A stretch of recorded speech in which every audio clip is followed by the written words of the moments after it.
C'est à propos de Christ en nous, un mode de vie. Reconnaître que Jésus vit en nous ne suffit pas. Cette vérité glorieuse n'est pas censée être un concept théorique, mais est destinée à transformer notre manière de vivre au lieu d'essayer avec peine de nous améliorer et d'imiter Jésus. Nous devons simplement le laisser couler sa vie en nous comme un ruisseau. Nous ne pourrions jamais produire la piété en nous parce que sans la présence divine, rien de bon vit en nous. Ce n'est qu'en cédant notre vie à celui qui vit en nous que nous pourrons expérimenter la plénitude de sa vie en nous. Vous savez, des fois, on retombe souvent ou des fois, Satan nous chuchote à l'oreille, tu es capable d'en faire plus, tu peux mieux paraître devant tout. On ne peut rien faire de ça. C'est le Seigneur qui vit en nous, puis c'est lui qui nous donne tout ça. On n'a aucun crédit sur rien. Donc, il faut juste l'accepter vraiment dans notre cœur, puis que Christ vive en nous, puis on le voit quand Christ vit dans les personnes. On voit les changements, on voit les témoignages, les attitudes. Hein? On le voit, ça. Ça fait que c'est pas la personne, c'est Christ qui vit en eux, qui produit ça. Alors, pour le prochain chant, vous savez, dans Matthieu 6, quand les disciples ont demandé à Jésus de leur montrer à prier, là, ben, ça va être le prochain chant, puis c'est une belle prière, bien simple, mais qui révèle presque tout ce que Dieu veut la volonté du Seigneur. Alors, le prochain chant, c'est Notre Père. Tu peux aller avec les 2 prochains chants, Michel, si tu veux.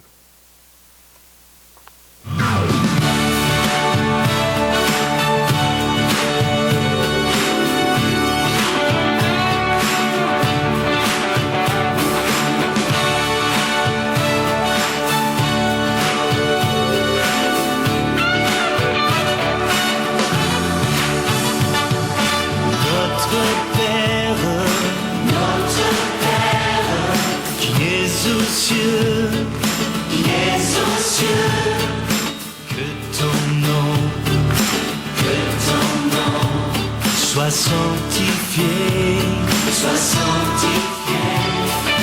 que ton règne vienne, que ta volonté soit faite sur la terre comme au ciel.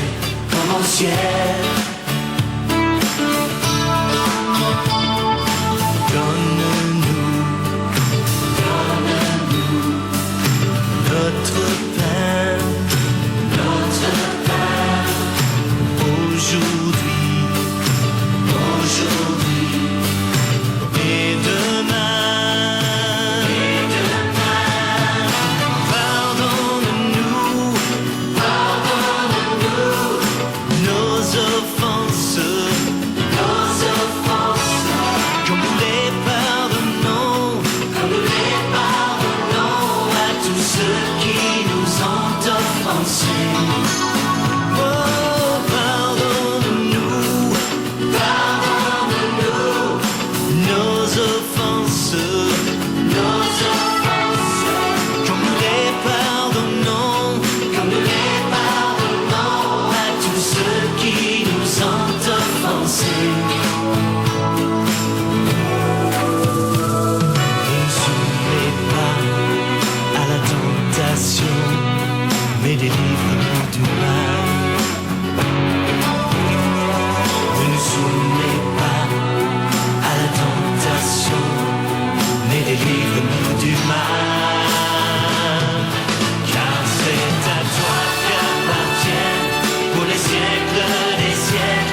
À tous, là, ceux que je n'ai pas eu l'occasion peut-être de saluer. Je salue en même temps ceux qui vont écouter là, sur.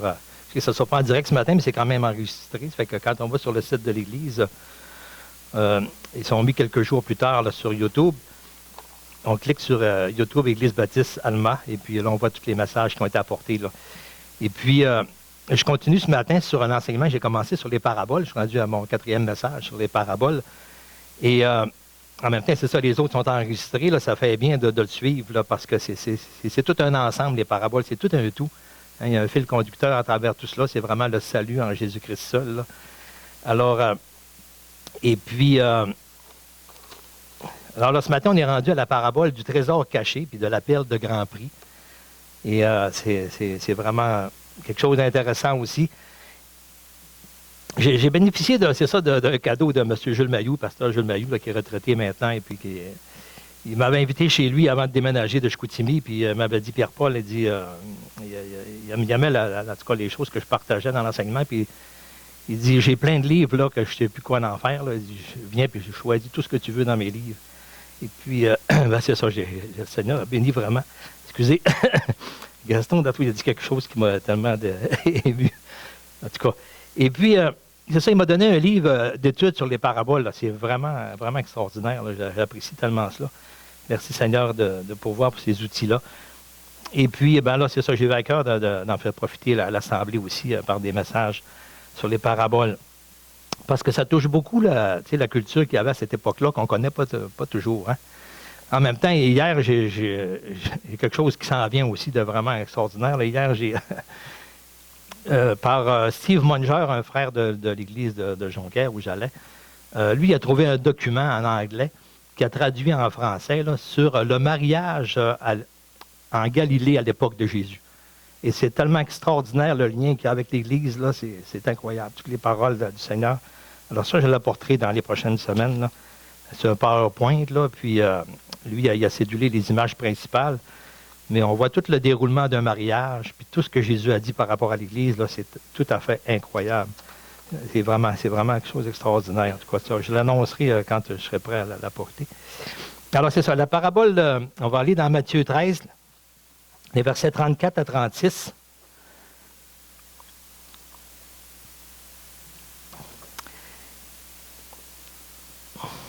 « 34 à 36, ça donne un petit peu le contexte. Là. Ça dit... Mais Jésus dit à la foule toutes ces choses en parabole, et il ne leur parlait point sans parabole, afin que s'accomplisse ce qui avait été annoncé par le prophète. J'ouvrirai ma bouche en parabole, je publierai des choses cachées, des choses qui étaient là, mais qui étaient comme cachées depuis la création du monde. Alors il renvoya la foule et entra dans la maison. Et ses disciples s'approchèrent de lui et lui dirent, « Explique-nous la parabole de l'ivraie et du champ. » Alors ça, je l'ai apporté, cette parabole-là, mais c'était pour montrer qu'il y a des paraboles qui ont été apportées à toute la foule, mais les deux prochaines qui s'en viennent, là, il était vraiment dans l'intimité avec ses disciples, là, dans les deux paraboles qui s'en viennent. Alors on s'en va directement au verset, 44 à 46. Et avant de dire ça, bien, tout à l'heure, Gaston, là, il m'a déstabilisé complètement émotionnellement. Parce que tu as dit quelque chose dans ta prière, là, que ça touchait droit au cœur de ces deux paraboles-là. Et quand tu as dit, Seigneur, je t'aime tellement que je serais prêt à tout quitter, à tout abandonner pour te suivre, hein, pour te servir, pour aller avec toi. Alors ça, c'est vraiment le cœur de ces deux paraboles-là qu'on va voir. Alors, le royaume de Dieu est encore semblable à un trésor caché dans un champ. Excusez. Il faut que je surmonte ça. L'homme qui l'a trouvé le cache, et dans sa joie, il va vendre tout ce qu'il a et achète le champ. Et le royaume des cieux est encore semblable à un marchand qui cherche de belles perles. Et il a trouvé une perle de grand prix. Excusez.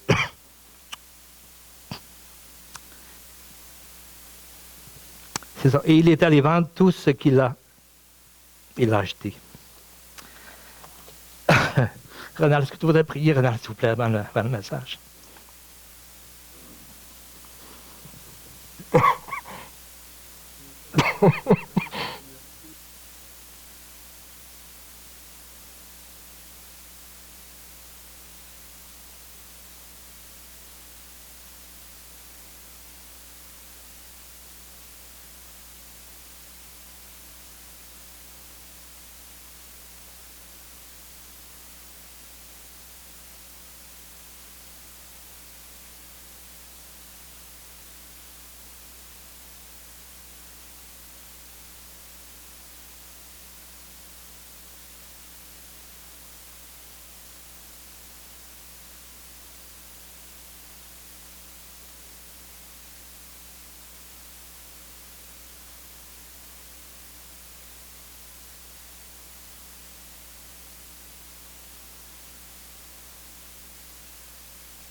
Alors, dans ces paraboles-là, eh bien, il y a comme deux aspects qui sont souvent apportés à travers, disons, les spécialistes de la Bible, là, les ouvriers, les enseignants dans les écoles bibliques. Et il y a l'aspect général, puis on va voir aussi l'aspect individuel qu'on va plus regarder ce matin.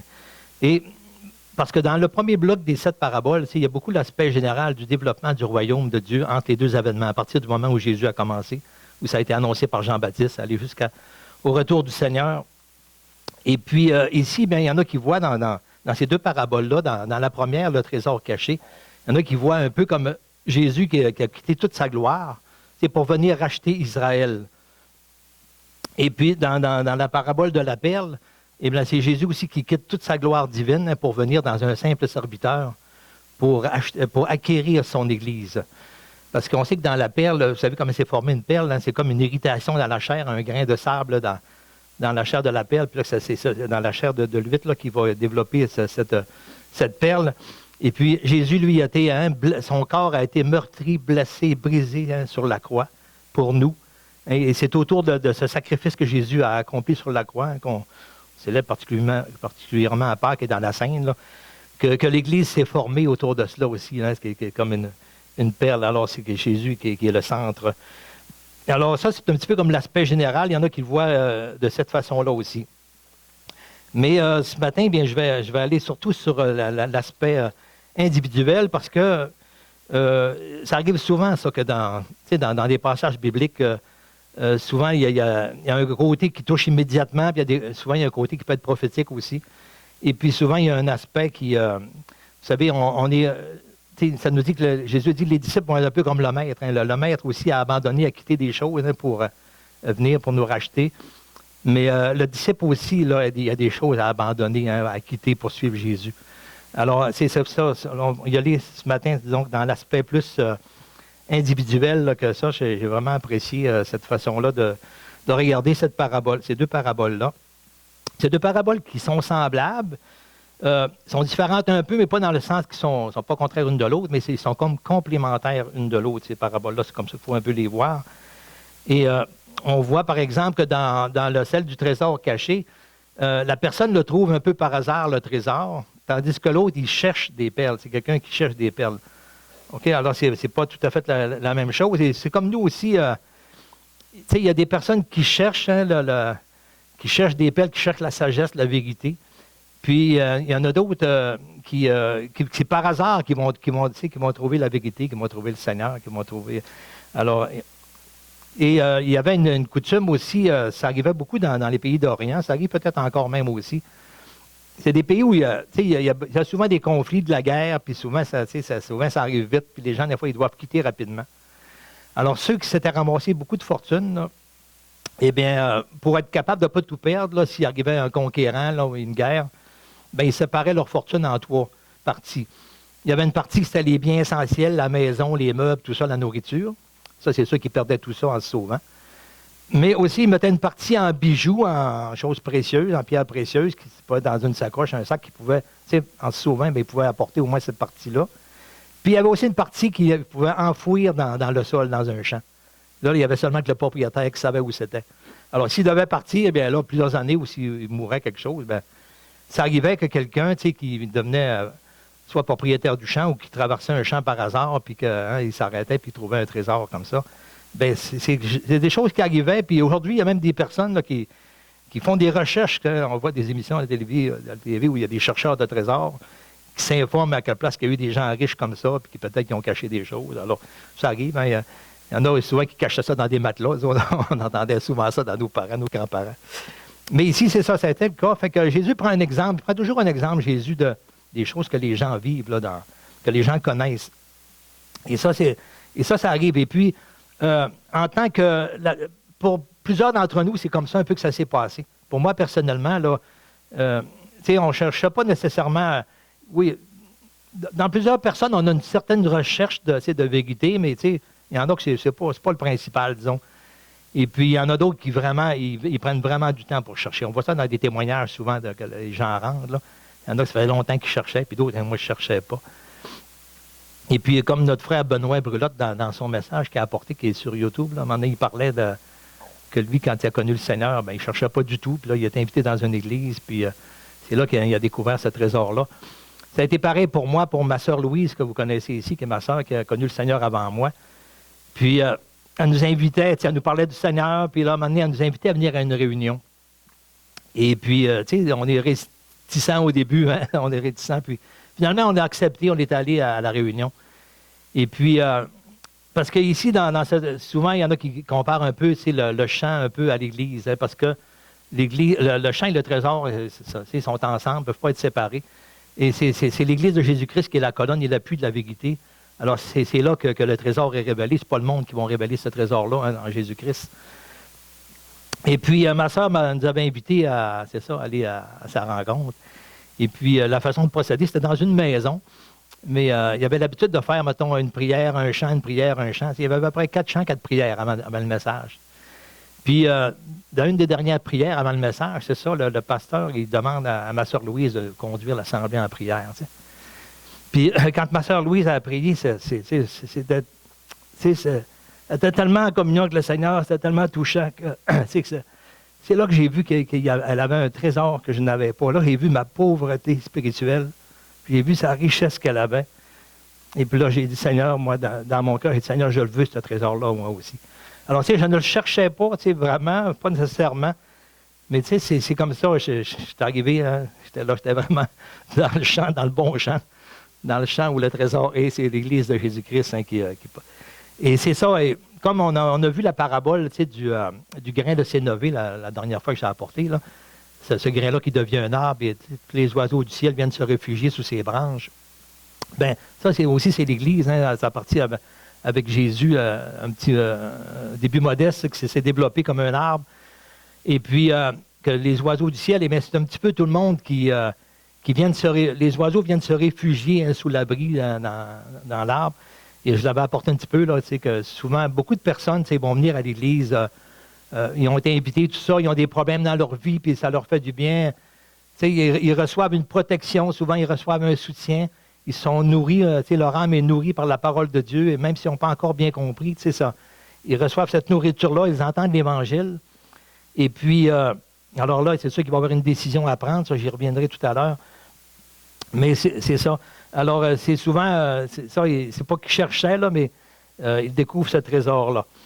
Alors, je continue avec ça, là, j'étais en train de, il ne faut pas que je saute d'une page à l'autre, là, que ça suive mon affaire. Alors, OK. Alors, c'est ça. Jésus, ici, il prend ses disciples à part, et puis il va, on va voir qu'on peut voir beaucoup cet aspect-là particulier, individuel de chaque, parce que Jésus va insister beaucoup dans tous les 3 ans où il a été avec ses disciples, là, cet aspect du besoin, d'une nécessité, d'une décision, d'une nouvelle naissance, d'un changement du cœur total, là. Alors ça, c'est un aspect important. Et on va regarder le prochain verset dans Jean 3, les versets 5 à 7. On va tourner en Jean.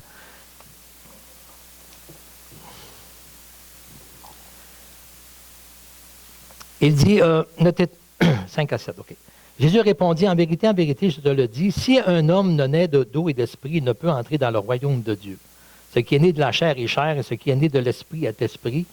Ne t'étonne pas que j'ai dit, il faut que vous naissiez de nouveau. Les versets aussi, OK, 16, on le connaît bien, hein? Car Dieu a tant aimé le monde qu'il a donné son Fils unique, afin que quiconque, là on voit c'est individuel, hein? Quiconque croit en lui ne périsse point, mais qu'il ait la vie éternelle. Ça ne s'adresse plus à la foule, là, dans un sens, c'est que ça s'adresse à chacun de nous, à chacun qui entend l'Évangile. Là, il faut vraiment, là, il y a une décision à prendre. Regardons les versets 35 et 36, encore dans Jean 3. Ça nous dit, le Père aime le Fils et il a remis toutes choses entre ses mains. T'sais, le salut, là, c'est remis entre les mains de Jésus. C'est le seul chemin, c'est le seul par qui on peut être sauvé. Tout ce qui concerne, hein, pour avoir accès auprès du Père dans le royaume de Dieu. Alors, c'est tout remis entre ses mains. Verset 36, celui qui croit au Fils, c'est une personne qui croit au Fils à la vie éternelle, et celui qui ne croit pas au Fils ne verra point la vie, mais la colère de Dieu demeure sur lui. Alors, on voit qu'il y a une nécessité vraiment d'une décision tout à fait personnelle à chacun.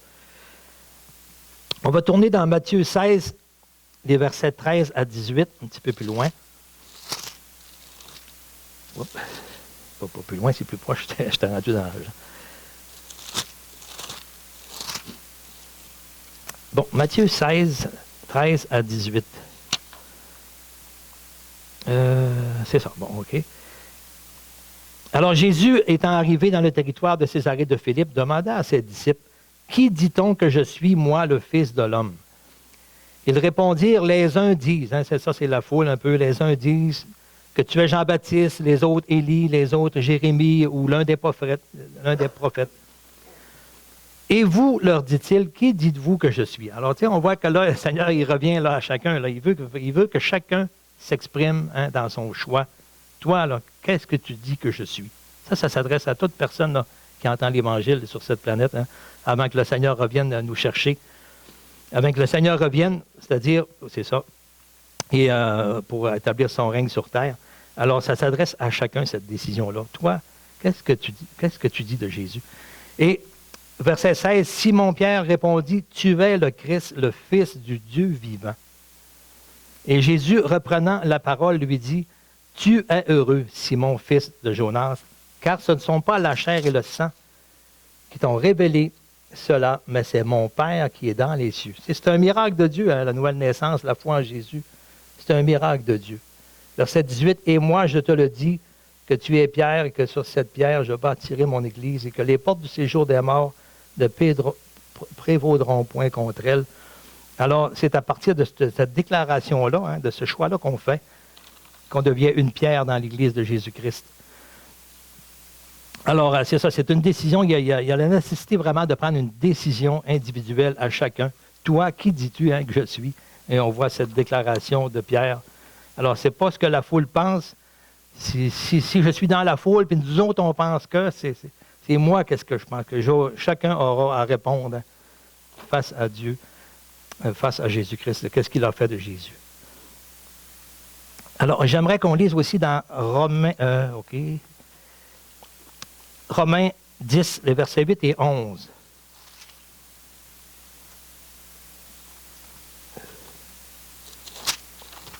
Bon, acte Romain.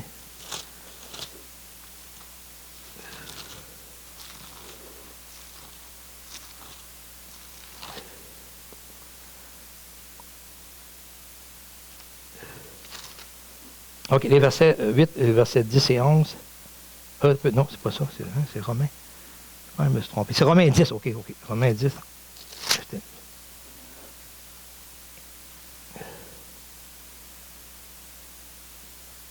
Romain 10, 8 à 11. OK, c'est ça. Excusez-moi.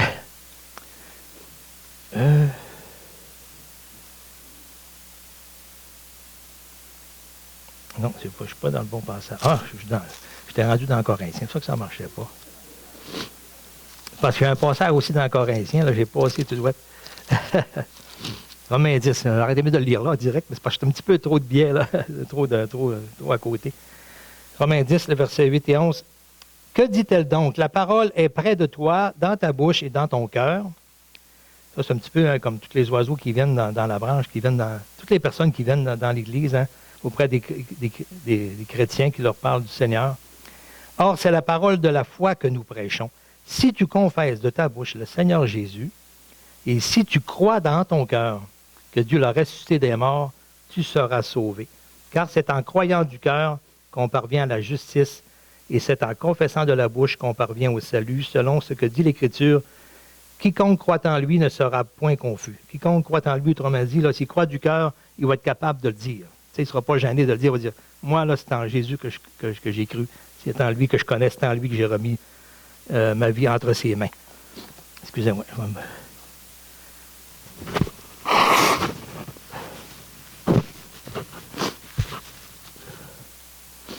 Bon. La faute à Gaston, ça.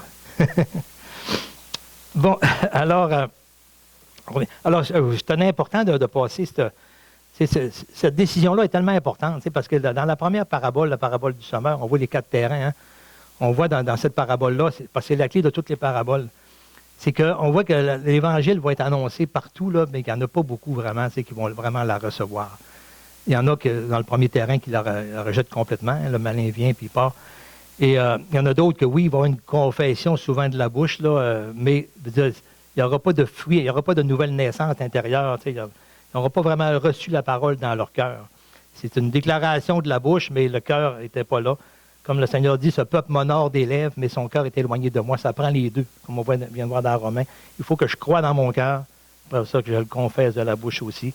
Et ça commence par la foi dans le cœur, et c'est ça qui va faire que je ne serai pas confus de le dire ou de le déclarer aussi.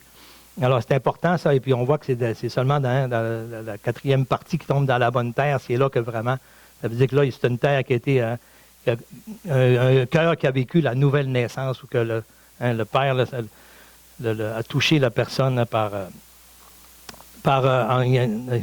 c'est celui qui comprend, il reçoit la parole, il la comprend, il comprend vraiment la volonté du Père, ce que Jésus est mort, ce que je suis perdu, et Jésus est venu payer à ma place le prix de mes péchés. C'est en croyant du cœur, puis en confessant de la bouche que je parviens au salut. Alors, ça, c'est un petit résumé que je voulais apporter là-dessus, sur la nécessité de faire un choix et de prendre une décision personnelle. OK, encore un autre passage là-dessus, c'est Jean 6, les versets 65 à 69. Un beau passage aussi, ça, qu'on connaît bien. Et on voit aussi la différence entre la foule et les disciples aussi. Jean 6, à partir du verset 65 à 69.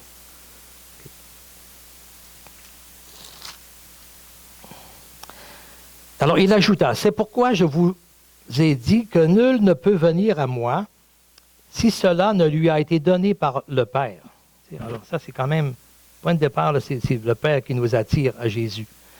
Dès ce moment, plusieurs de ses disciples se retirèrent et ils s'en allèrent plus avec lui. Jésus donc dit aux 12, « Et vous, voulez-vous pas aussi vous en aller? » Simon-Pierre lui répondit, « Seigneur, à qui irions-nous? Tu as les paroles de la vie éternelle. Et nous avons cru, et nous avons connu que tu es le Christ, le Messie, le Saint de Dieu, celui qui est envoyé par Dieu. » Alors, c'est ça, c'est une décision qui est là, qui est personnelle, et puis c'est tout à fait essentiel là, pour entrer dans le royaume de Dieu, faire partir de l'Église du Seigneur, l'Église qui est vraiment la vraie Église de Jésus-Christ. Le Seigneur connaît les siens. Alors, à plusieurs places dans l'Évangile, on va voir cette idée que ce choix-là amène une décision où il faut être prêt à tout abandonner pour le suivre. On va voir un petit peu le sens de cela. Ça ne veut pas dire qu'on ne peut plus rien avoir aucune propriété. Il faut faire attention. L'idée principale de cela, là, c'est de notre fausse justice qu'on avait. Vous savez, dans toutes les religions du monde, l'Église chrétienne, la vraie, véritable Église chrétienne de Jésus-Christ, hein, c'est la seule Église où ça parle d'un salut qu'on ne mérite pas, qui ne se mérite pas, mais que c'est vraiment par la mort de Jésus sur la croix. Mais dans toutes les religions du monde, il y a toute une question de mérite. Mais il y a même des religions où on admet Jésus qui est mort sur la croix, là, mais c'est encore le principe des mérites qui est encore là. Et la plupart des religions, c'est ça, c'est toujours une question de mériter par ses propres œuvres, de gagner le ciel, de le mériter. Et ça, là, c'est quelque chose, même les Juifs aussi, les pharisiens étaient sûrs qu'eux autres, ils seraient les premiers là, dans leur royaume parce qu'ils se disaient qu'ils le méritaient, de par toutes les décisions qu'ils prenaient, toutes les petites attentions qu'ils prenaient sur la loi. Mais le cœur n'était pas du tout changé. C'était zéro pour le Seigneur. Hein.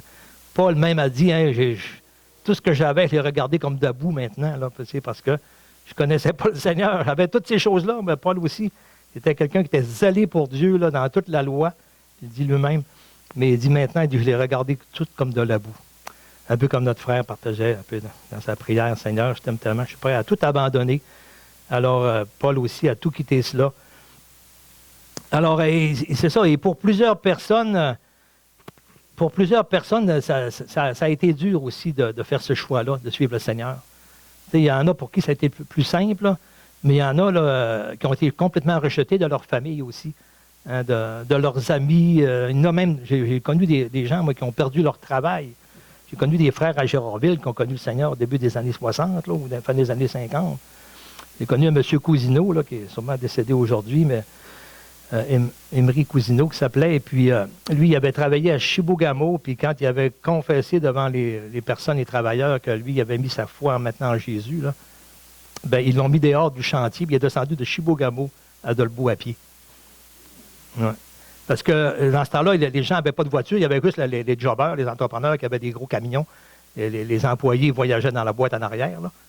Ben, il a fallu qu'ils descendent, sinon, il n'y avait pas de cheval, il n'y avait pas, lui-même, il n'y avait pas, il était mis dehors. Alors, tu sais, il y en a pour qui là, ça a été dur, mais cette décision-là, quand on a goûté au trésor, qu'on l'a vu, là, le Seigneur donne une force pour être prêt à tout abandonner, à tout quitter pour cela. Et un autre passage que je voulais lire par rapport à cela. Je l'ai-tu lu? Non, c'est ça. Matthieu 16, versets 24 à 26.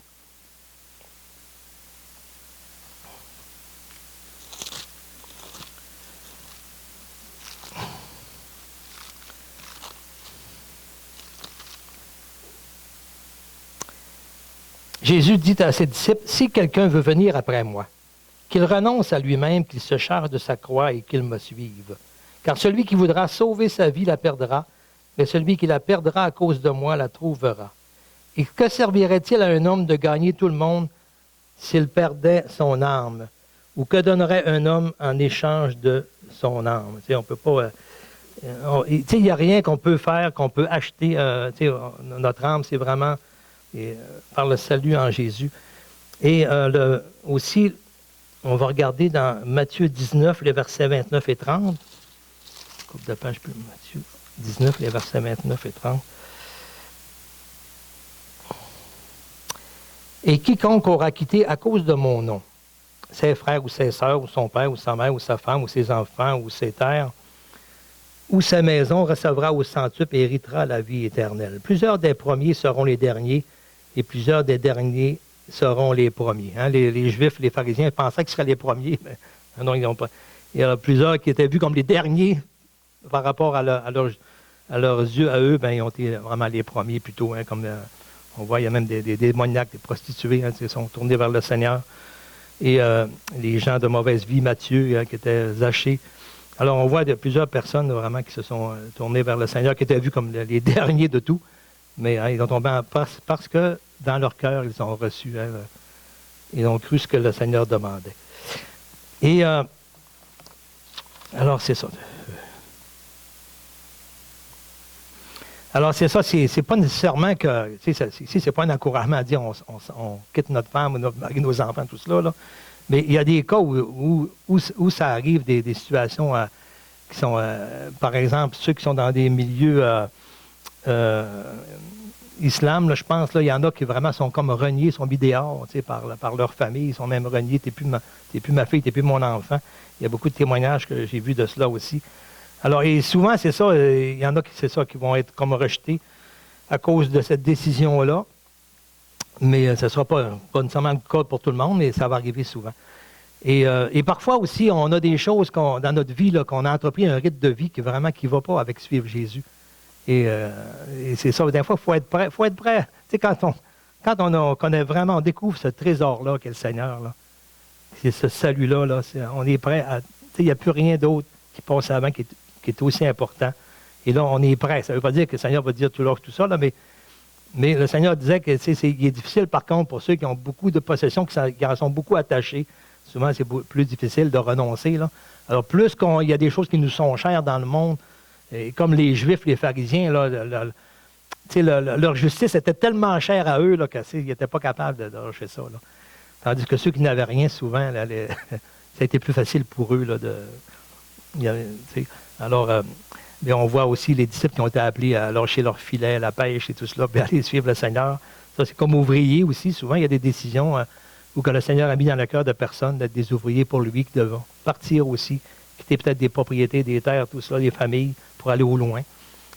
Alors, si c'est ce que le Seigneur demande, alors c'est ça, c'est cette idée que je t'aime tellement, Seigneur, comme tu l'as dit, hein, que Seigneur, moi, je suis prêt à tout abandonner pour te suivre.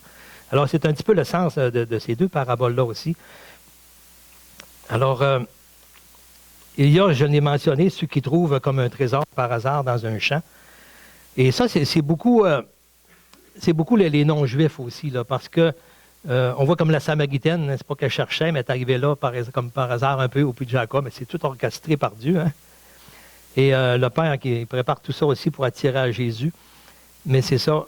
Et alors, pour plusieurs d'entre nous, ça s'est passé un petit peu comme ça. C'est pas nécessairement parce qu'on le cherchait là, à fond, là, comme un marchand, que lui, il cherche des belles perles. Et on est rendu là justement à celui qui cherche des perles. Beaucoup de personnes cherchent la sagesse, la vérité. Il y a des personnes qui vraiment, on voit comme dans le temps de la Réforme, mais quand Martin Luther, il cherchait à comprendre, il voyait, il y en a beaucoup qui ont cherché, puis même de nos jours encore, il y en a qui très jeunes, trouvaient que notre vie n'a pas de sens, c'est vide, ça n'a pas d'allure, il y a sûrement d'autres choses que ça.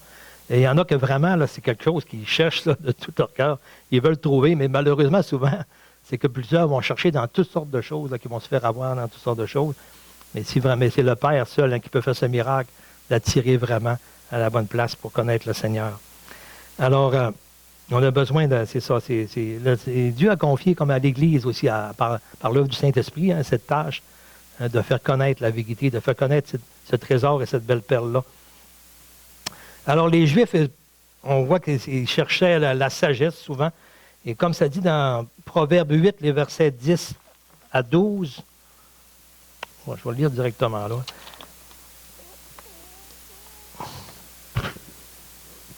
Alors, OK. On va avancer un peu ici. OK. Préférez mes instructions à l'argent et à la science, à l'or le plus précieux. On continue encore. Car la sagesse vaut mieux que les perles. Elle a plus de valeur que tous les objets de prix. Et moi, la sagesse, j'ai pour demeure le discernement et je possède la science de la réflexion. Alors, on voit, cette perle-là, c'est la sagesse, mais on voit aussi, on peut le voir d'ailleurs dans 1 Corinthiens 1,30, on voit que c'est Jésus qui a été fait sagesse pour nous. C'est lui le verset. Or, c'est par lui que vous êtes en Jésus-Christ, lequel, de par Dieu, a été fait pour nous sagesse, justice, sanctification et rédemption. Alors, c'est ça. Vous voyez, le marchand, lui, il cherchait des belles perles, mais à un moment donné, il a trouvé une perle. Et il y a juste une seule vérité. Hein? Il y a un salut en Jésus-Christ seulement. Et c'est quand on trouve cette perle-là, là, on n'en cherche plus d'autres. On l'a trouvé. Hein?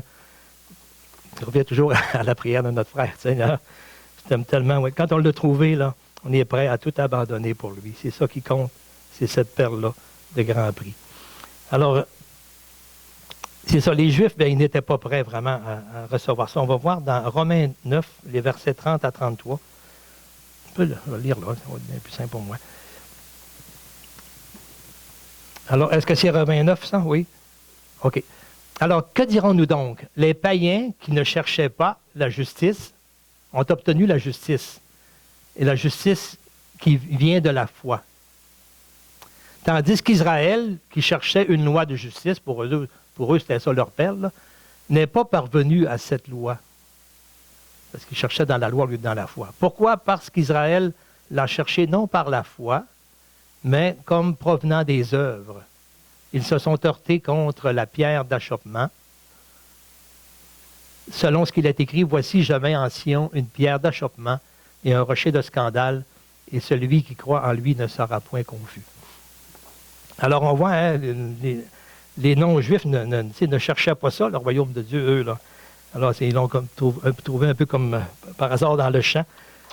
Et tandis que les Juifs, les autres, cherchaient des belles perles, mais ils cherchaient dans la loi. Mais ce n'est pas dans la loi, c'est vraiment par la foi qu'il fallait qu'ils le reçoivent. Bon, alors j'achève là.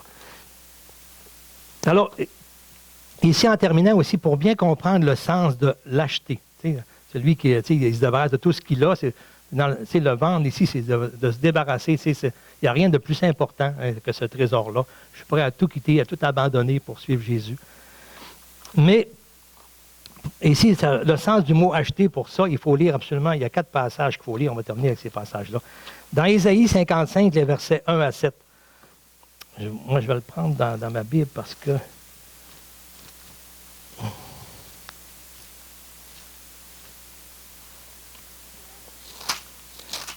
faut toujours faire attention quand même le mot qu'on a, nous autres, en français, là.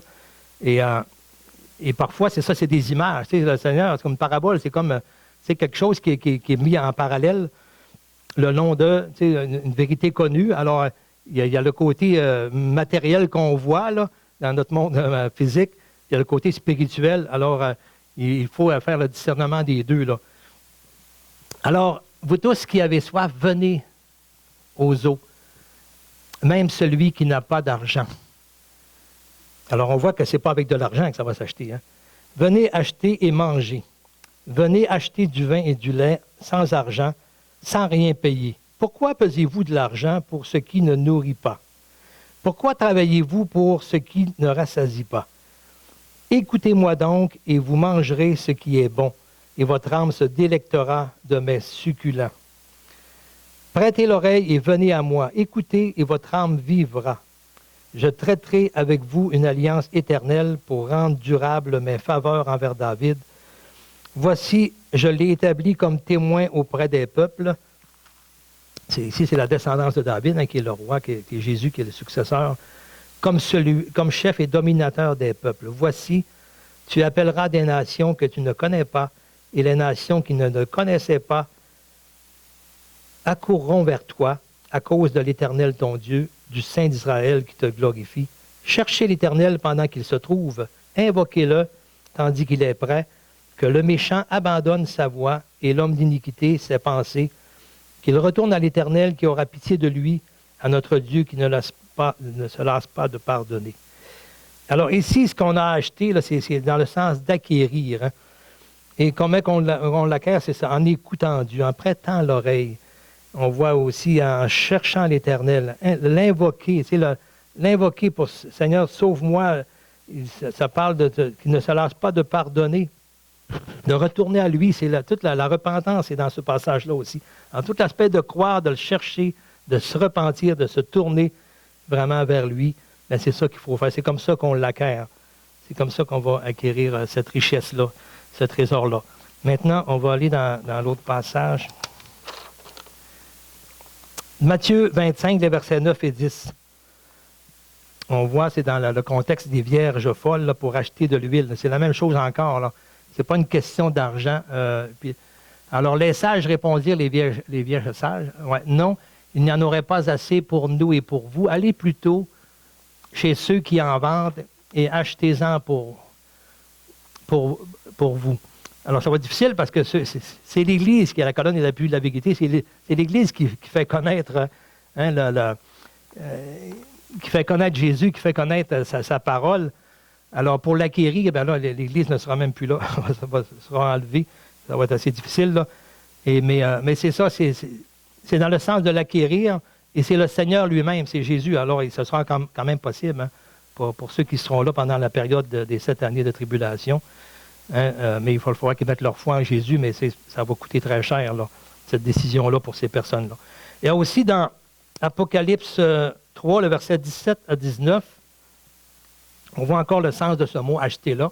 « Parce que tu dis, je suis riche, et je me suis enrichi, et je n'ai plus besoin de rien, et parce que tu ne sais pas que tu es malheureux, misérable, pauvre, aveugle et nu. » Vous savez, quand on met toute notre valeur dans nos possessions, dans notre justice peut-être aussi, hein, dans nos actions, dans nos œuvres, dans notre richesse, bien c'est ça, on pense qu'on est riche, mais on est pauvre, aveugle et nu, un peu comme, dans le fond, les pharisiens l'étaient, là, comme Jésus voulait leur montrer.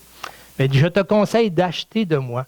On voit que c'est dans le sens d'acquérir de Jésus, hein, de moi, l'or éprouvé par le feu, afin que tu deviennes riche, et des vêtements blancs. Alors, comment on peut obtenir ces vêtements blancs? Là, c'est vraiment par le pardon auprès de Jésus qui est mort pour nous sur la croix. Acheter des vêtements blancs afin que tu sois vêtu et que ta honte et ta nudité ne paraissent pas, et un collier pour oindre tes yeux afin que tu vois. Et un dernier passage, c'est dans Proverbe 23, le verset 23.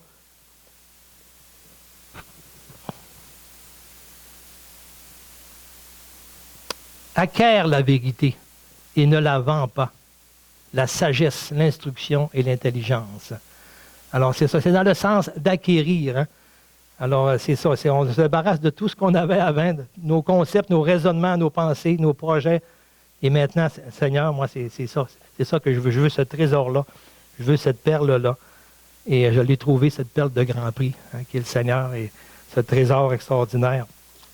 Alors, qu'on le cherchait ou qu'on ne le cherchait pas, c'est toujours par la grâce de Dieu quand même. Même celui qui cherche de belles perles, c'est par la grâce de Dieu qu'il va trouver la perle. C'est le Seigneur qui va le conduire. Jésus l'a dit, personne ne peut venir à moi si mon Père ne l'attire. C'est tout un miracle, c'est tout par la grâce de Dieu quand même. Là. Mais on voit que le Seigneur a payé tout cela pour acquérir le salut, mais ça nécessite à chacun de nous une décision à prendre, une décision individuelle à chacun. Et cette décision-là amène un certain coût, pas pour acquérir le salut, mais parce qu'il faut abandonner des choses. On est comme, quand on nous présente, moi je me souviens quand ma soeur m'a présenté l'Évangile, là j'ai vu que avant ça je pensais ça, là maintenant ça dit ça. Il fallait que j'abandonne, je ne pouvais pas suivre les deux. Là. Je ne peux pas suivre deux choix différents. Là. Il faut, alors c'est ça, il faut vraiment, Seigneur, éclaire-moi. Et alors ça nous amène à prier. Là, Seigneur, c'est quoi que tu veux que je fasse? Là? Je ne comprends plus. On m'a toujours dit, fais ça, puis on voit que le plus grand nombre, eux autres, c'est ça qui croient. Puis là, quelqu'un m'arrive avec ça, puis ça nous dit, ben non, c'est ça qu'il faut que je croie. Qu'est-ce que je fais, Seigneur? Et là, il y a comme un combat, il y a un combat qui se fait pendant cette période-là. Ça peut durer, il y en a que ça a duré plusieurs mois, années, il y en a d'autres que ça s'est passé dans quelques jours, dans quelques heures. Moi, ça a duré une semaine, on pourrait dire, là, rendu à la maison après que j'ai sorti de la réunion. Et ma soeur m'a donné une Bible en cadeau. Elle m'a dit, il faut que tu lis ça vraiment pour voir si ce qu'on dit est exact. Puis là, c'est dans la lecture que le Seigneur m'a vraiment visité. Là, vraiment, j'ai vu qu'il vraiment, il m'aimait. Et j'ai vu vraiment que ce trésor-là, maintenant, le Seigneur le déposait en moi par sa paix, par son esprit. Alors, il m'a touché profondément. Et c'est ça. Et après ça, il n'y avait plus rien de plus important pour moi dans ma vie que de m'assurer maintenant, de marcher d'une manière digne de celui qui m'a sauvé, qui m'a racheté. Et prêt à tout abandonner. Si le Seigneur m'a dit ça, c'est pas bien, tu fais plus ça, ça t'abandonnes ça ou ça. Et tu sais, c'est peu importe le prix, comme notre frère disait dans sa prière. Ça a vraiment touché. C'est une prière prophétique, comme on dit. Alors, c'est ça que je voulais partager sur ces passages-là. C'est ça, il y en a beaucoup qui voient l'aspect général, puis les deux ne vont pas un contre l'autre. Là.